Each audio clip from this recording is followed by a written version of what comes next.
লখৰাত ৰাস চাব আহি এনেকুৱা এটা দৃশ্য দেখা পাম বুলি ভবাই নাছিলোঁ। হেই, মই নিহাৰিকা। আহিয়েই ভিতৰ সোমাই দেখিলোঁ ইমান ধুনীয়াকৈ সজাই পৰাই তুলিছে। তাৰপিছত মূৰ্তিবোৰ চালোঁ। তাৰপিছত আনন্দ মেলাৰ ফালে আহি দেখিলোঁ ইমান ডাঙৰ ডাঙৰ চকৰি। মোৰ কিন্তু উঠিব ভয় লাগে দেই ইয়াত।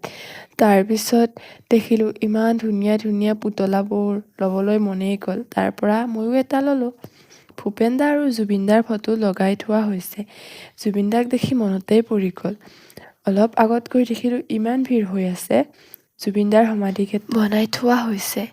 তালৈ এই সাপডালৰ ভিতৰেৰে গৈ দেখিলোঁ জুবিন দাক লৈ অহা ফ্লাইটখনৰ পৰা সমাধি ক্ষেত্ৰলৈ লৈ যোৱা দৃশ্য ধুনীয়াকৈ দেখুওৱা হৈছে। তাকেই দেখি বহুত দুখ লাগি গৈছে। বাহিৰত আহোঁতে অসমীয়া গহনাৰ ছেটবোৰ দেখিলোঁ মাত্ৰ 100 টকাত দি আছে।